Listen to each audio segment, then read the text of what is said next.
ꯍꯥꯏꯗꯣꯛꯈ꯭ꯔꯦ ꯊꯃꯣꯏꯒꯤ ꯃꯄꯨ ꯃꯉꯣꯟꯗ ꯋꯥꯍꯩ ꯈꯔ ꯂꯧꯁꯤꯟꯕ ꯒ꯭ꯌꯥꯟ ꯇꯥꯕ ꯃꯤ ꯑꯣꯏꯔꯝꯂꯕꯗꯤ ꯋꯥꯍꯩ ꯈꯔꯗꯨꯗ ꯃꯥꯅ ꯈꯜꯂꯤꯕꯁꯤ ꯀꯔꯤꯅꯣ ꯍꯥꯏꯅ ꯈꯪꯕ ꯉꯝꯒꯅꯤ ꯊꯣꯏꯁꯅꯥ ꯃꯦꯀꯤꯔꯥꯁꯀꯤ ꯃꯊꯧꯁꯤꯡꯗꯨ ꯃꯥ ꯈꯪꯏ ꯎꯔꯤꯕꯅꯤ ꯄꯨꯝꯅꯃꯛ ꯑꯗꯨꯕꯨ ꯃꯥ ꯇꯨꯃꯤꯟꯅ ꯂꯩꯁꯤꯜꯂꯤ ꯈꯪꯁꯦꯟꯗꯕ ꯁꯥꯗꯨꯅ ꯂꯩꯔꯤꯕꯅꯤ ꯅꯨꯡꯁꯤꯕ ꯐꯥꯎꯔꯤꯕ ꯃꯍꯥꯛꯁꯨ ꯃꯇꯧꯁꯤ ꯅꯨꯡꯁꯤꯔꯤꯔ ꯈꯪꯗꯦ ꯆꯃꯝꯅꯩ ꯀꯔꯝꯅ ꯈꯪꯒꯅꯤ ꯀꯅꯥꯝꯇ ꯂꯩꯊꯣꯛꯇꯦ ꯊꯃꯣꯏ ꯃꯥꯁꯨ ꯅꯤꯡꯉꯥꯏ ꯆꯥꯎꯕꯤ ꯑꯣꯜꯂꯛꯇꯦ ꯑꯣꯟꯕꯁꯨ ꯀꯔꯝꯅ ꯉꯝꯒꯅꯤ ꯆꯦꯛꯁꯤꯟꯅ ꯊꯝꯈ꯭ꯔꯕꯅꯤ ꯂꯣꯠꯁꯤꯟꯗꯨꯅ ꯊꯣꯏꯁꯅꯥ ꯃꯦꯀꯤꯔꯥꯁꯅ ꯎꯠꯂꯤꯕ ꯃꯑꯣꯡ ꯃꯇꯧ ꯋꯥꯔꯤ ꯁꯥꯕꯗ ꯑꯃꯨꯛ ꯐꯥꯒꯤꯗ ꯑꯁꯦꯡꯕ ꯌꯥꯎꯔꯛꯄꯁꯤꯡꯗꯨ ꯃꯥ ꯈꯪꯏ ꯑꯗꯨꯕꯨ ꯃꯥ ꯇꯨꯃꯤꯟꯅ ꯂꯩꯁꯤꯜꯂꯤ ꯈꯪꯗꯕ ꯁꯥꯏ ꯂꯣꯏꯅꯦ ꯍꯥꯟꯅꯒꯨꯝꯅ ꯏꯀꯣꯏ ꯀꯣꯏꯅ ꯑꯗꯨꯃꯛ ꯂꯨꯍꯣꯡꯕꯁꯨ ꯂꯣꯏꯁꯤꯟꯈ꯭ꯔꯦ ꯏꯃꯨꯡꯗ ꯍꯥꯟꯅꯗꯧꯅ ꯑꯃꯨꯛ ꯆꯤꯛꯄ ꯍꯧꯈ꯭ꯔꯦ ꯃꯁꯥ ꯃꯁꯥꯒꯤ ꯊꯕꯛꯁꯤꯡꯗ ꯃꯥꯏ ꯑꯣꯟꯁꯤꯟꯅꯗꯨꯅ ꯍꯥꯟꯅꯗꯧꯅ ꯃꯥꯒꯤ ꯊꯕꯛꯁꯤꯡ ꯇꯧꯅꯔꯤ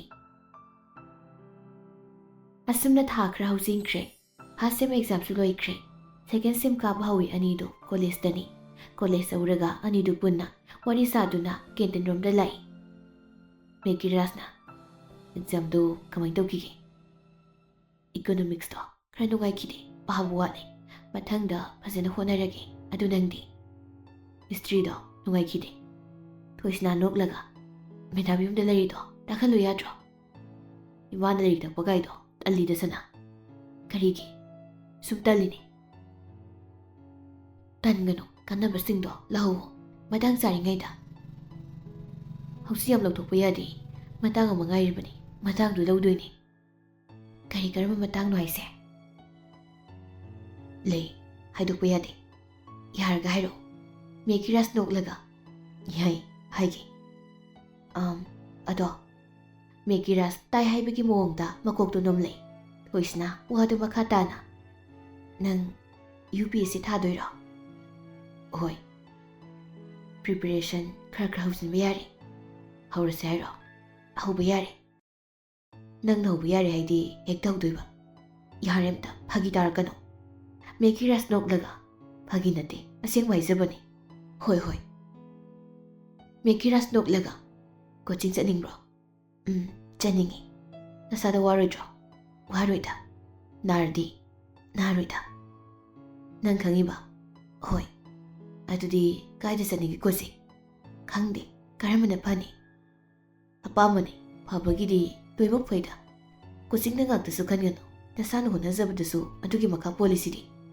ꯍꯣꯏ ꯁꯥꯎꯔꯤꯔꯣ ꯊꯣꯏꯁꯅꯥ ꯃꯦꯀꯤꯔꯥꯁ ꯍꯥꯏꯐꯦꯠ ꯌꯦꯡꯂꯒ ꯑꯩꯗꯤ ꯀꯩꯒꯤ ꯁꯨꯝ ꯊꯣꯏꯁꯅꯥ ꯅꯣꯛꯂꯒ ꯆꯣꯔꯣꯜ ꯉꯥꯡꯒꯅꯨ ꯑꯇꯥꯕ ꯃꯤꯅ ꯇꯥꯔꯒ ꯄꯛꯇꯦ ꯍꯥꯏꯅꯅꯤ ꯆꯣꯔꯣꯜꯁꯦ ꯒ꯭ꯌꯥꯟ ꯇꯥꯕꯤꯕ ꯅꯪꯅ ꯇꯥꯔꯗꯤ ꯌꯥꯔꯦ ꯑꯩꯒꯤꯗꯤ ꯇꯥꯅꯤ ꯅꯪ ꯇꯥꯗꯦ ꯍꯥꯏꯔꯣ ꯍꯣꯏ ꯇꯥꯏꯌꯦ ꯑꯗꯨꯅꯤꯅꯦ ꯑꯗꯣ ꯍꯥꯏꯌꯣ ꯀꯔꯦꯟ ꯑꯦꯐꯤꯌꯔꯁ ꯀꯩꯀꯥ ꯈꯔ ꯄꯥꯕ ꯍꯧꯖꯤꯜꯂꯣ ꯈꯔ ꯐꯥꯔꯁꯠ ꯑꯇꯦꯝꯞꯇ ꯈꯟꯅꯕ ꯇꯧꯁꯤ ꯍꯣꯏ ꯄ꯭ꯔꯤꯂꯤꯝꯁꯅꯤ ꯀꯣꯛ ꯉꯥꯎꯗꯣꯏꯁꯤ ꯈꯤꯇꯪ ꯑꯣꯕꯖꯦꯛꯇꯤꯚ ꯇꯥꯏꯞꯇ ꯂꯥꯛꯄꯩꯔꯣ ꯍꯣꯏ ꯑꯩ ꯑꯣꯕꯖꯦꯛꯇꯤꯚ ꯇꯥꯏꯞꯁꯦ ꯈꯤꯇꯪ ꯆꯃꯝꯅꯩ ꯀꯩꯁꯨ ꯈꯜꯂꯨꯅꯨ ꯐꯖꯅ ꯃꯃꯨꯠ ꯇꯥꯅ ꯄꯥꯔꯗꯤ ꯈꯜꯂꯛꯀꯅꯤꯗ ꯍꯣꯏ ꯑꯗꯨꯕꯨꯗꯤ ꯃꯦꯟꯁꯅ ꯊꯥ ꯀꯌꯥ ꯒꯦꯞ ꯂꯩꯔꯒ ꯇꯧꯒꯦ ꯌꯥꯝꯗꯦ 1.5 monthsꯀꯨꯝꯕ ꯄ꯭ꯔꯤꯄꯦꯔꯦꯁꯟ ꯇꯧꯃꯤꯟꯅꯁꯦ ꯄꯨꯟꯅ ꯑꯗꯨꯁꯨ ꯗꯦꯜꯂꯤꯗ ꯍꯣꯏ ꯅꯪꯁꯦ ꯗꯦꯜꯂꯤꯗ ꯄꯨꯔꯝꯒꯗꯕꯅꯤ ꯁꯣꯏꯔꯦ ꯀꯩꯒꯤꯅꯣ ꯍꯥꯏꯁꯦ ꯑꯥꯗꯅ ꯍꯦꯟꯅ ꯐꯦꯁꯤꯂꯤꯇꯤꯁ ꯄꯤ ꯑꯣ ꯑꯗꯣ ꯁꯤꯗ ꯂꯩꯔꯁꯨ ꯀꯩꯁꯨ ꯀꯥꯏꯗꯦꯀꯣ ꯀꯥꯏꯗꯦꯗ ꯆꯞ ꯃꯥꯟꯅꯩ ꯃꯦꯀꯤꯔꯥꯁ ꯅꯣꯛꯂꯒ ꯅꯪꯅꯕꯨ ꯂꯩꯕ ꯃꯐꯝ ꯑꯣꯏꯗꯤ ꯑꯩꯗꯤ ꯌꯥꯏ ꯀꯩꯝ ꯍꯦꯛ ꯍꯥꯏꯖꯔꯣꯏ ꯌꯥꯔꯦꯀꯣ ꯃꯦꯀꯤꯔꯥꯁ ꯅꯣꯛꯂꯒ ꯂꯥꯛꯑꯣ ꯊꯦꯡꯒꯅꯤ ꯀꯦꯟꯇꯤꯟꯗ ꯀꯩꯀꯩꯅꯣ ꯈꯔ ꯆꯥꯎꯁꯦ ꯋꯥꯔꯤꯗ ꯃꯨꯜꯂꯦ ꯊꯣꯏꯁꯅꯥꯁꯨ ꯅꯣꯛꯐꯦꯠ ꯇꯧꯅ ꯍꯣꯏ ꯍꯥꯏꯕꯒꯨꯝ ꯑꯅꯤꯗꯨ ꯀꯦꯟꯇꯤꯟꯗ ꯆꯪꯂꯛꯏ ꯅꯨꯃꯤꯠꯇꯨꯗꯒꯤ ꯍꯧꯅ ꯑꯅꯤꯗꯨ ꯑꯦꯛꯖꯥꯝꯒꯤ ꯄ꯭ꯔꯤꯄꯦꯔꯦꯁꯟ ꯍꯧꯈ꯭ꯔꯦ ꯈꯪꯗꯕꯁꯤꯡ ꯇꯥꯊꯣꯛ ꯇꯥꯁꯤꯟ ꯄꯨꯟꯅ ꯇꯧꯃꯤꯟꯅꯩ ꯃꯔꯛꯁꯤꯗ ꯕꯤꯃꯣꯇꯤꯅ ꯑꯅꯤꯗꯨ ꯅꯣꯡꯃꯒꯤ ꯑꯣꯏꯅ ꯂꯥꯏꯔꯤꯛ ꯉꯥꯏꯍꯥꯛꯁꯨ ꯇꯥꯛꯄꯤ ꯊꯣꯏꯁꯅꯥ ꯋꯥꯈꯜ ꯑꯍꯦꯟꯕ ꯈꯟꯖꯤꯜꯂꯨꯗ꯭ꯔꯦ ꯋꯥꯈꯜꯗꯨ ꯏꯌꯥꯡ ꯌꯥꯡꯅ ꯂꯩ ꯃꯈꯣꯏꯁꯨ ꯃꯁꯥꯒꯤ ꯍꯣꯡꯂꯛꯂꯤꯕ ꯃꯇꯧꯗꯨ ꯎꯕꯗ ꯍꯔꯥꯎꯖꯕ ꯐꯥꯎꯏ ꯄꯨꯝꯅꯃꯛꯁꯤ ꯃꯦꯀꯤꯔꯥꯁꯅꯅꯤ ꯍꯥꯏꯅꯤꯡꯏ ꯃꯦꯀꯤꯔꯥꯁꯅ ꯍꯥꯏꯕ ꯈꯨꯗꯤꯡ ꯃꯈꯣꯏꯅ ꯌꯥꯒꯅꯤ ꯍꯥꯏꯅ ꯂꯦꯞꯈ꯭ꯔꯕꯅꯤ ꯃꯦꯀꯤꯔꯥꯁ ꯍꯣꯏ ꯄꯨꯟꯅ ꯆꯥꯛ ꯆꯥꯃꯤꯟꯅꯔꯤ Mairaba masada onsinduna. Preparation hauraba. Hauri. First attempt da phauba ngamgadro. Ngamni. Hai ki wangang na siko. Hoi babo. Ibungo. Coaching dubu kamdauge. Nungai. Gyan tai. Pai pai. Kana hona siko. Hoi ma.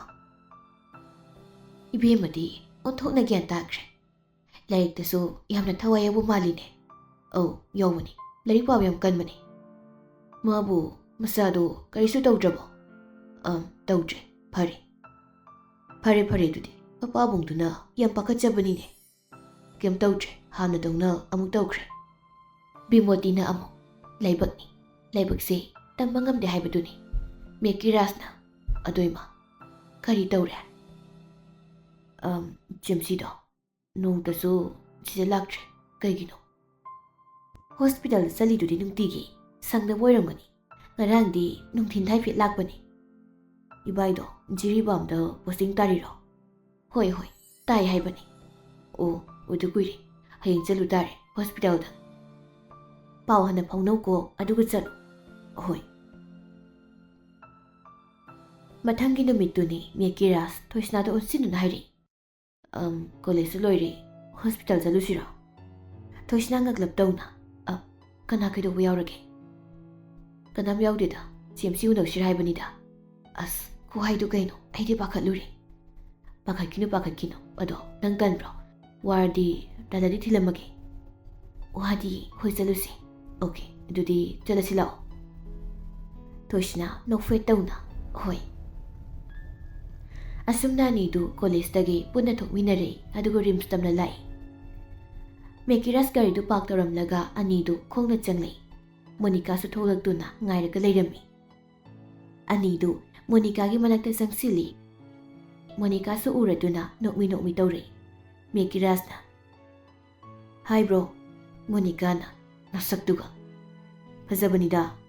Monica mokpabu thaidoklaga nakana lepriba thoisna da onsin da haire. Thoisna nungharibo. Thoisna nokfei tawna. Hoiche. Kentinda kanam sause. Mekiras na. Hainadi noimanamdo. Paktabase mapana tum tholakpa. Mekiras noklaga. Lao. Nang leidong niko. Hoi. Leigi lao. Ahom du wari sana kentin rom da lai. Ahang wampam ma yenglaga phami. Monica na kai chaningi. Mekiras thoisna da onsinduna kai chaningi. Amhekta yai. Mekiras na amok. Amhekta yai. Monica mokpadi yenglaga. Nang suro. Hoi. Monica asapot khara order tawraga amuk laktuna phamthai. Thoisna Monica da onsinduna. Je. How? Papa lehubro. Lehubani angang kharaga. Oh. Uningiro. Hoi. Mekiras na. Asapot chabu loibaga unaurase. Nabani si loiraga kai tawge khaliba. Mekiras na. UPSC thaduini. Monica na. Punna. Oh, naigimta. Shia. Saktuga. Ado semsi. Kaino. Paisa kita piyudana. Hauraba. Pabung da habitali tawbani. Kaigino haise. Tanbay. Imadagi law. Lawroy. Nang laysidi. Hoi dine noigi yumda laytre. Era. Chako biduni kaino ina. Kauni na. Phagiro semsi. Horen kapagi kadawrage. Kes oina paisa yam yaudi. Lawgidi yai ayamdabasi. Yare. Horen nungaizarage. Thoisna masin manawgi matawdu nushi yengi khalli. Magi mabung natraga machi ama leijaramnadi haina. Monica Thoisna da onsinduna haire. Kaidore Thoisna nasangamdrabo. Thoisna nokfei tawraga. Che kashu tawdi. Aidi nasangamdrabo ningore. Sum chichi hoi matawdo yam nungsiba. Monica noklaga. Nangi nachinaw leiti kaina khanganugo. Ai leisidi nasimagne khalo. Wari share tawningasu adum tawro. Hoiche. Aisu leida ado aidi ibung ledi khalaganuda bit leiroi.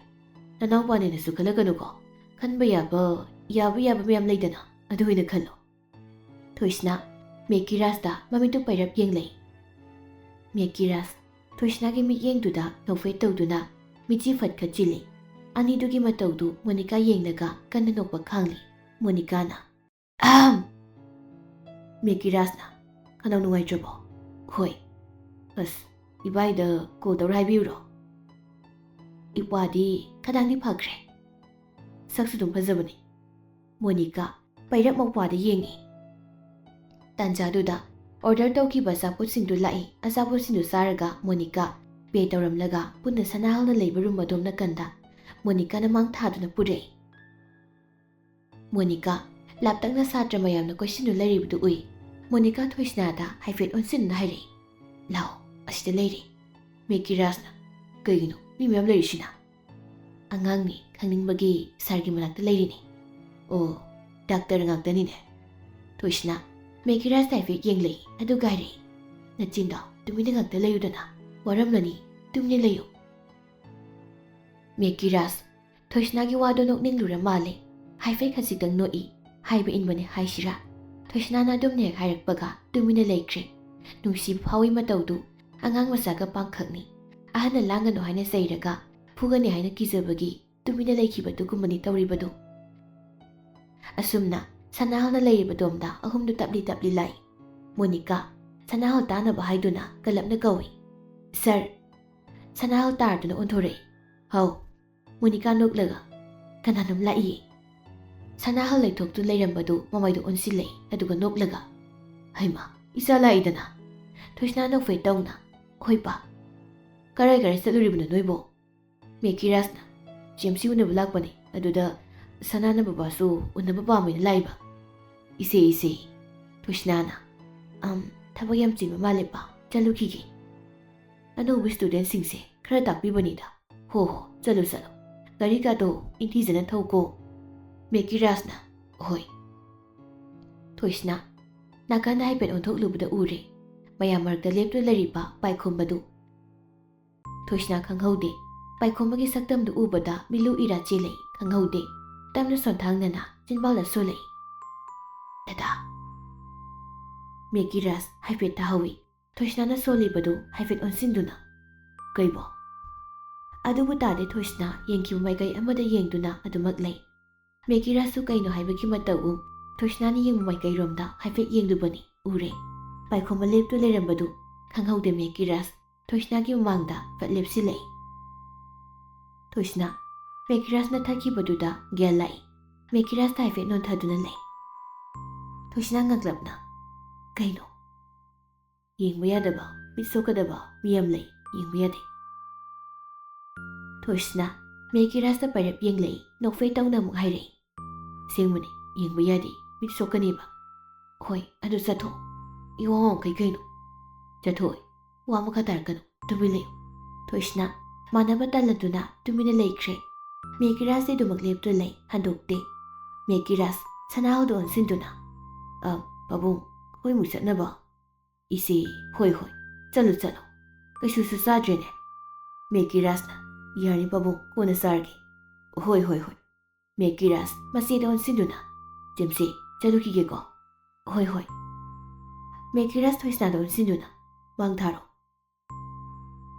ꯊꯣꯏꯁꯅꯥ ꯀꯩꯁꯨ ꯍꯥꯏꯗꯦ ꯇꯨꯃꯤꯟꯅ ꯑꯗꯨꯃꯛ ꯃꯥꯡ ꯊꯥꯗꯨꯅ ꯆꯠꯂꯤ꯫ ꯃꯦꯀꯤꯔꯥꯁꯅ ꯃꯅꯤꯡꯗ ꯏꯟꯅꯔꯤ꯫ ꯍꯟꯅ ꯑꯃꯨꯛꯇꯪ ꯌꯦꯡꯒꯦ ꯇꯧꯕꯅꯤ ꯑꯔꯣꯏꯕ ꯑꯣꯏꯅ ꯃꯥꯕꯨ ꯌꯦꯡꯖꯅꯤꯡꯕꯅꯤ ꯑꯗꯨꯕꯨ ꯃꯦꯀꯤꯔꯥꯁꯅ ꯊꯠꯈ꯭ꯔꯦ꯫ ꯃꯦꯀꯤꯔꯥꯁ ꯊꯣꯏꯁꯅꯥ ꯑꯣꯟꯊꯣꯔꯛꯀꯦ ꯇꯧꯕꯗ ꯍꯥꯏꯔꯛꯏ꯫ ꯑꯣꯟꯊꯣꯔꯛꯀꯅꯨꯀꯣ ꯑꯩꯗꯤ ꯌꯥꯔꯣꯏꯍꯦ꯫ ꯑꯣꯟꯗꯣ ꯊꯣꯛꯆꯔꯔꯣꯏꯗ꯫ ꯃꯦꯀꯤꯔꯥꯁ ꯅꯣꯛꯂꯒ ꯒꯨꯗ꯫ ꯑꯁꯨꯝꯅ ꯑꯅꯤꯗꯨ ꯆꯠꯈꯤ꯫ ꯌꯦꯡꯍꯧꯔꯤ ꯁꯣꯝꯗ ꯄꯥꯏꯈꯣꯝꯕ ꯑꯅꯤꯗꯨꯅ ꯆꯠꯈ꯭ꯔꯤꯕꯗꯨ ꯀꯜꯂꯛꯄ ꯐꯥꯎꯔꯤꯕ꯭ꯔꯥ ꯃꯇꯧꯗꯨ? ꯃꯥꯅꯤ ꯀꯜꯂꯛꯄ ꯐꯥꯎꯔꯤꯕꯅꯤ꯫ ꯃꯈꯨꯠꯇꯨ ꯈꯨꯇꯨꯝ ꯆꯦꯟꯅ ꯇꯥꯁꯤꯟꯗꯨꯅ ꯂꯩ꯫ ꯑꯗꯨꯕꯨ ꯀꯅꯥꯒꯨꯝꯕ ꯑꯃꯅ ꯇꯥꯔꯗꯤ ꯅꯣꯛꯅꯤꯡꯒꯅꯤ ꯃꯇꯧꯗꯨ꯫ ꯀꯔꯤꯒꯤ ꯅꯣꯛꯅꯐꯝꯁꯨ ꯊꯣꯛꯇꯦ꯫ ꯃꯇꯝ ꯑꯃꯗ ꯊꯣꯏꯁꯅꯥꯗ ꯊꯥꯈꯤꯕ ꯀꯣꯟ ꯑꯗꯨꯅꯅꯤ ꯇꯥꯊꯤ ꯃꯥꯕꯨ ꯆꯩꯕꯤꯈꯤꯕꯅꯤ꯫ ꯋꯥꯍꯩ ꯈꯔꯗꯨꯅ ꯆꯥꯛꯄ ꯍꯦꯟꯃꯟꯕꯅ ꯃꯁꯥꯒꯤ ꯊꯋꯥꯏ ꯐꯥꯎꯕ ꯊꯥꯒꯦ ꯈꯟꯈꯤꯕꯅꯤ꯫ ꯅꯣꯛꯅꯤꯡꯉꯤ ꯃꯥꯒꯤ ꯃꯇꯧꯗꯨ ꯅꯣꯛꯁꯤ ꯄꯨꯟꯅ꯫ ꯇꯥꯟꯖꯥꯗꯨꯗ ꯄꯥꯏꯈꯣꯝꯕꯒꯤ ꯐꯣꯟꯗꯨ ꯔꯤꯡꯈꯤꯡꯂꯩ꯫ ꯄꯥꯏꯈꯣꯝꯕ ꯄꯣꯀꯦꯠꯇꯒꯤ ꯐꯣꯟꯗꯨ ꯂꯧꯈꯠꯇꯨꯅ ꯂꯥꯛꯂꯤꯕ ꯀꯣꯜꯗꯨ ꯄꯥꯏꯈꯠꯂꯤ꯫ ꯄꯥꯏꯈꯣꯝꯕ ꯈꯪꯍꯧꯗꯦ ꯐꯣꯟꯗꯨꯗ ꯑꯣꯟꯁꯤꯟꯗꯨꯅ ꯍꯥꯏꯔꯛꯏ꯫ ꯑꯩ ꯂꯥꯛꯏꯁꯦ ꯊꯝꯃꯣ꯫ ꯄꯥꯏꯈꯣꯝꯕ ꯍꯥꯊꯨ ꯁꯅꯥꯍꯜꯗꯨ ꯑꯣꯟꯁꯤꯟꯗꯨꯅ ꯁꯔ ꯉꯁꯤꯒꯤꯗꯤ ꯑꯩ ꯆꯠꯂꯒꯦ꯫ ꯋꯥꯍꯩ ꯈꯔꯁꯦ ꯍꯥꯏꯔꯝꯗꯨꯅ ꯄꯥꯏꯈꯣꯝꯕ ꯐꯤꯡꯅ ꯆꯦꯟꯖꯠ ꯇꯧꯈ꯭ꯔꯦ꯫ ꯁꯅꯥꯍꯜꯗꯤ ꯃꯇꯧꯗꯨ ꯌꯦꯡꯗꯨꯅ ꯂꯩꯍꯧꯏ ꯇꯤꯡꯉꯛ ꯇꯤꯡꯉꯛ꯫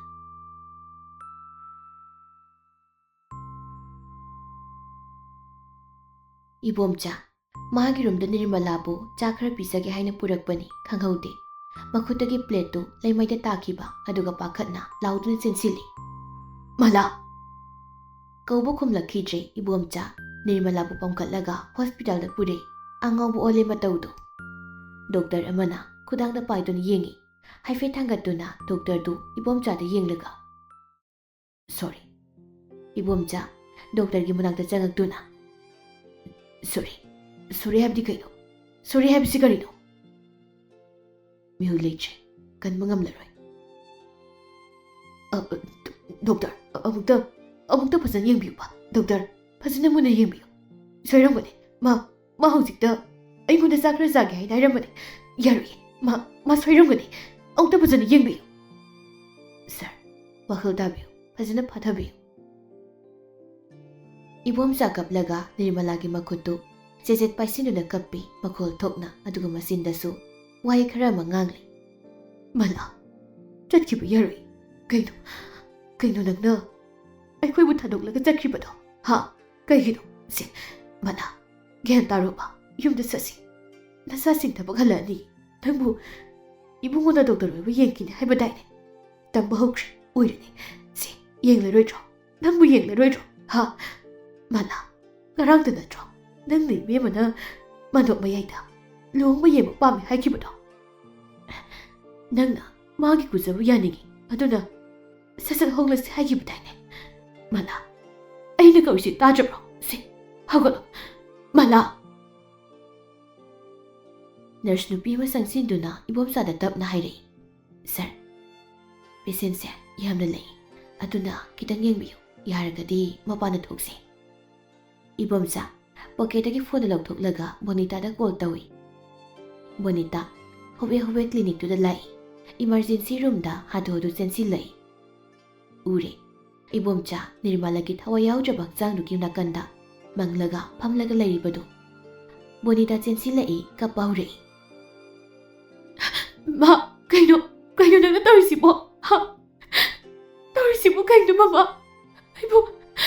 ꯑꯩꯕꯨ ꯏꯕꯨꯡꯉꯣꯅ ꯀꯝꯗꯧꯅ ꯍꯥꯏꯒꯗꯣꯏꯅꯣ? ꯏꯃꯥ, ꯑꯩꯅ ꯍꯥꯏꯔꯤꯁꯤ ꯇꯥꯗ꯭ꯔꯣ? ꯃꯥ, ꯍꯧꯒꯠꯂꯣꯁꯦ꯫ ꯑꯩ ꯂꯥꯛꯑꯦ ꯃꯃꯥ, ꯍꯧꯒꯠꯂꯣꯁꯦ, ꯍꯧꯒꯠꯂꯣ꯫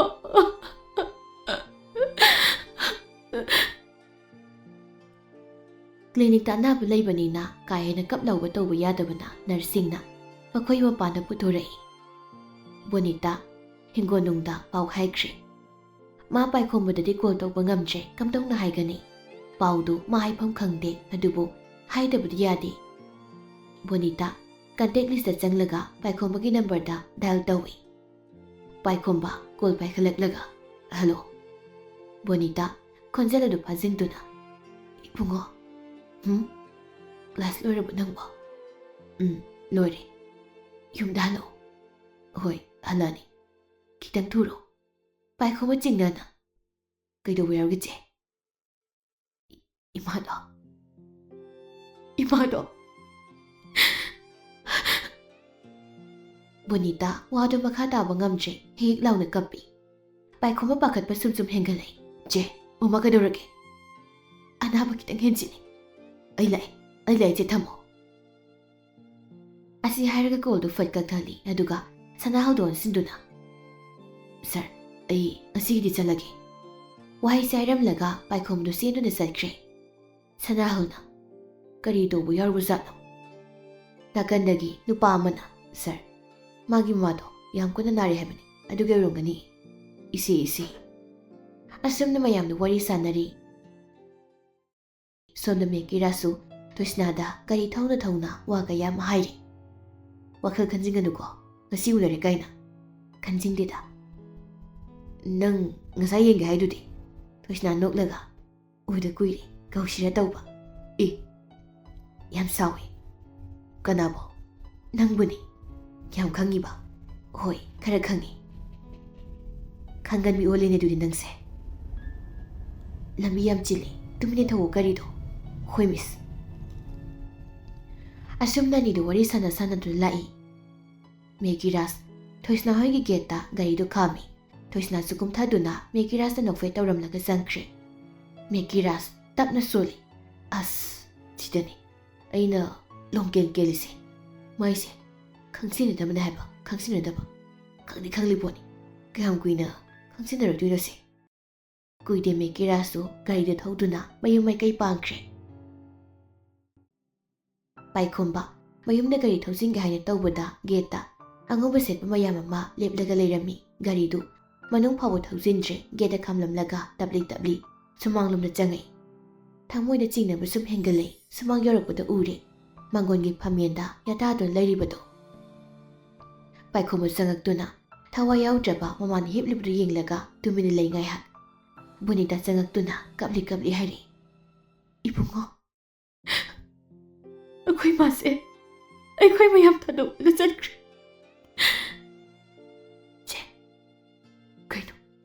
Kaino nang haiduwa imase warena magak tumini Ibungo Paikhomba noklaga ma agolo ai si agolo si ai lai Mayamda magi matauda kapnari Paikhomba pitari nakandagi maibana Paikhombada Ibungo pi tahangana tohidi ma agolo kaino nang taurisibo ma Nangna pamdaba tabamta ay tawdre. Siyaw gano. Ay laim gano. Ay doktor uirani. Ma, nang layeng doon ni. Ay na layeng doon ni. Hagalo ma. Hagalo. Ay nagkarusit adroy ma. Asi hay doon na makoltok na kablay. Laykay ginupa kara sa ngagtuna Paikhomba putokre na duga. Mataw mangampang tok na bahay na siyamsari. Asi bada laykatli siyang saruk tami na duga. Sumangi khangembamda puthokduna leikatni madu loiraga mathau mangam pangthoknaba haiduna puthokre mathau mangam loisingkre pung tare muktari larikti nongalaga tarse haiduna taje mangkona phamlaga hingonungi miyoisindu lei Paikhomba manglaga phamlaga leibidu ubada hingonungi ahal nupi na haire Ibungo miyoi baibasi sidoba ngaktani ahana kon ngainabani Magi sumatam lakpagini thengba ngamloi nungsi haiduna phajilaga thamba yaroi matamnani kahina khanjingano Ibomjana itaima ai kharadi penkitre jaksa ge haina hairamlibani engonda aisu lawruge haiduda chatlubani aduga mati ai koibu thathoklaga chatlaga leirabni aina munakta phamlaga leirabati soidana ma chatlamdaba yai itaima isi Ibomja madamnani madam lakpagini Nakhoibu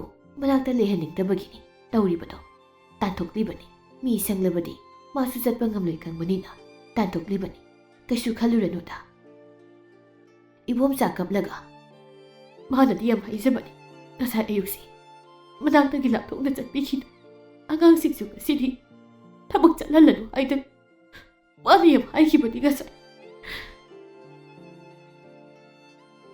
Bonita kaplaga Aina manam na changmadasu mamana haire ma chawbi chalkinu haidana ngasi ayuk khangson sonjengibani ngarang namidang paubadi aikoi puna laiminaraman mana aingonda isa luhungma yengningi isagi kusaba mana pugadoribani haidana mamana hairamani ma chawbi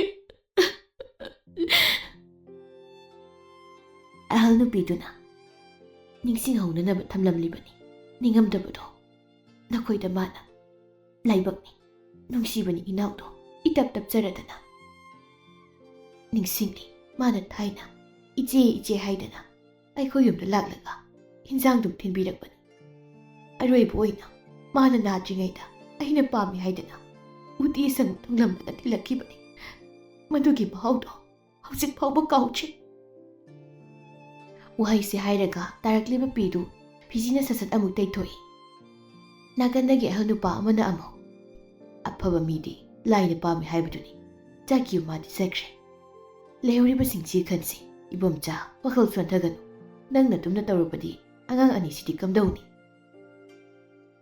asum tawna numitu mahaukre Paikhomba numit nini mu college satte koina lepadi yadabanina amuk chatpa hawi mairaba hoisu pau taraduna asi bhangba department gi mioi singa puna lai ꯃꯩꯔꯥꯕꯅ ꯊꯧꯔꯝꯗꯤ ꯀꯝꯗꯧꯕ ꯇꯥꯔꯦ? ꯏꯕꯣꯝꯆꯥꯅ ꯈꯟꯅꯗ꯭ꯔꯤ ꯁꯥꯔ, ꯑꯁꯇꯤꯁꯤ ꯂꯣꯏꯁꯤꯜꯂꯒ ꯄꯨꯟꯅ ꯈꯟꯅꯁꯤꯅ ꯍꯥꯏꯅꯕꯅꯤ꯫ ꯃꯤꯔꯣꯜ ꯂꯩꯇꯦꯅꯦ ꯅꯪꯒꯤꯁꯨ? ꯍꯣꯏ ꯁꯥꯔ, ꯊꯕꯛ ꯂꯩꯔꯁꯨ ꯍꯥꯏꯔꯛꯎꯀꯣ ꯑꯉꯥꯡꯁꯤꯡꯁꯤꯗ꯫ ꯍꯣꯏ ꯁꯥꯔ꯫ ꯈꯟꯖꯤꯟꯒꯅꯨ ꯀꯥ ꯍꯦꯟꯅꯁꯨ, ꯃꯤ ꯑꯣꯏꯅ ꯄꯣꯛꯂꯤꯕꯁꯦ ꯁꯤꯕ ꯉꯥꯏꯕꯅꯤ, ꯃꯥꯒꯤꯁꯨ ꯃꯇꯝ ꯂꯥꯛꯄꯒꯤꯅꯤꯅꯦ꯫ ꯅꯨꯡꯉꯥꯏꯇꯕꯗꯤ ꯑꯗꯨꯃꯛ ꯐꯥꯎꯔꯤ ꯁꯥꯔ, ꯅꯤꯡꯉꯝꯗꯕꯒ꯫ ꯐꯥꯎꯒꯅꯤ, ꯀꯝꯗꯧꯅꯗꯤ ꯐꯥꯎꯔꯣꯏ, ꯀꯨꯏꯅ ꯂꯣꯏꯅꯗꯨꯅ ꯂꯥꯛꯂꯤꯕꯅꯤ ꯑꯗꯨꯒꯤꯅꯤꯅꯦ꯫ ꯍꯣꯏ ꯁꯥꯔ, ꯑꯩꯈꯣꯏꯁꯨ ꯑꯁꯇꯤ ꯅꯨꯃꯤꯠꯇ ꯉꯟꯇꯥ ꯂꯥꯛꯂꯒꯦ, ꯉꯁꯤꯒꯤꯗꯤ ꯍꯟꯈ꯭ꯔꯒꯦꯀꯣ꯫ ꯑꯁꯨꯝꯅ ꯃꯩꯔꯥꯕ ꯍꯣꯏꯁꯨ ꯃꯌꯨꯝꯗ ꯍꯟꯅꯈ꯭ꯔꯦ꯫